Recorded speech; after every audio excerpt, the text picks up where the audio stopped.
Hello. तर आज आपण पाहणार आहोत घरगुती पद्धतीने फणसाचे गरे कसे तळायचे। पहिले फणस 2 भागांमध्ये कापून घेऊन त्याचे चारखंड काढून घेतले आणि त्याच्यामधला पावाचा भाग काढून टाकला।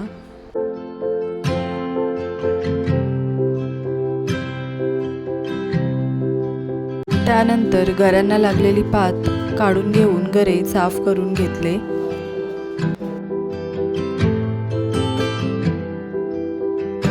फणसाचे गरे तळण्यासाठी तयार करताना त्या गऱ्यातील आतील आठवड्याचा सगळा भाग काढून टाकायचा।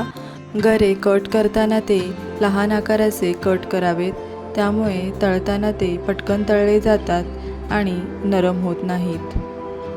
गरे कट करताना त्याच्या दोन्ही बाजूचा जाडसर भाग कट करून घ्यायचा।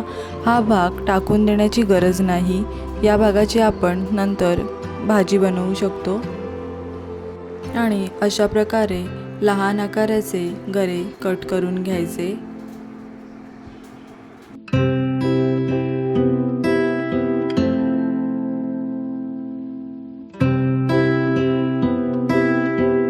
इथे आम्ही सगळ्या गऱ्यातील अठीळा काढून घेऊन ते कट करून घेतलेले आहेत।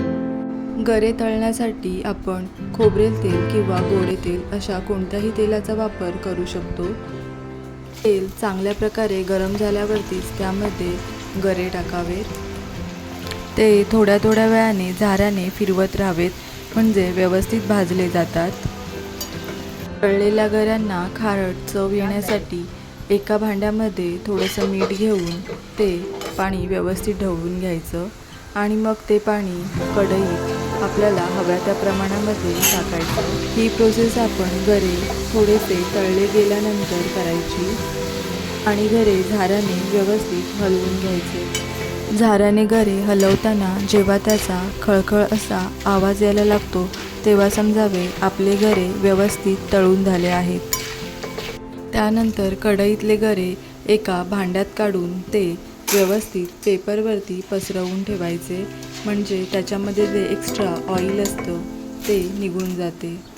गरे व्यवस्थित थंड झाल्यानंतर ते एका प्लॅस्टिकच्या पिशवीमध्ये बंद करून डब्यात साठवणीसाठी ठेवावेत। अशा प्रकारे आपले घरगुती फणसाचे तळलेले गरे किंवा चिप्स खाण्यासाठी तयार आहेत। अशाच नवनवीन घरगुती रेसिपी बघण्यासाठी व्हिडिओला लाईक, शेअर आणि सबस्क्राईब करा। थँक्यू।